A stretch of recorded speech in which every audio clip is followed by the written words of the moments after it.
Chapter 2. The creation is completed. God rests on the seventh day. The prior spirit creation is explained. Adam and Eve are placed in the Garden of Eden.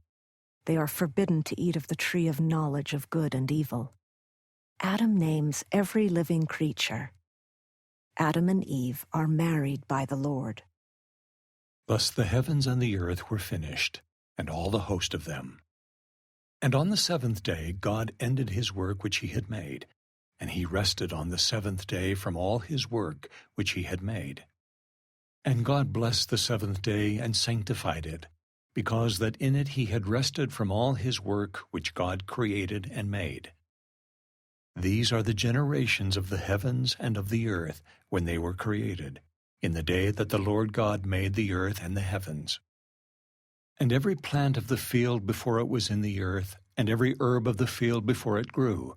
For the Lord God had not caused it to rain upon the earth, and there was not a man to till the ground. But there went up a mist from the earth, and watered the whole face of the ground.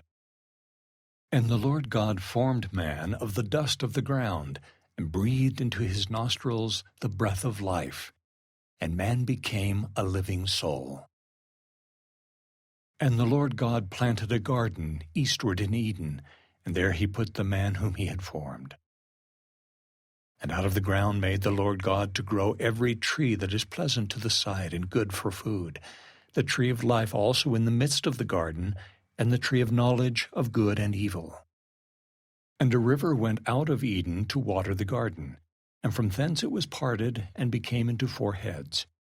The name of the first is Pison. That is it which compasseth the whole land of Havilah, where there is gold.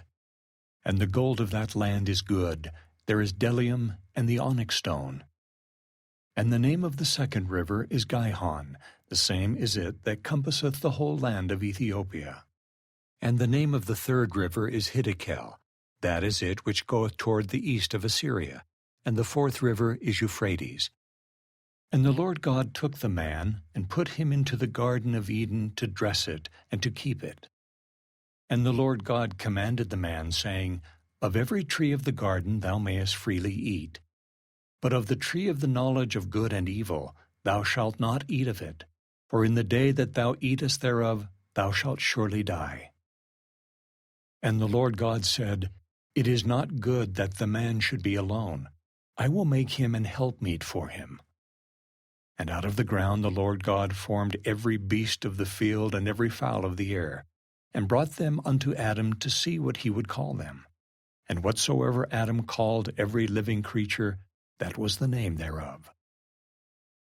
And Adam gave names to all cattle, and to the fowl of the air, and to every beast of the field. But for Adam there was not found an helpmeet for him.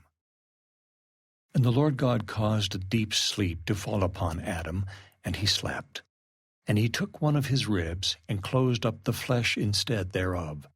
And the rib, which the Lord God had taken from man, made he a woman, and brought her unto the man.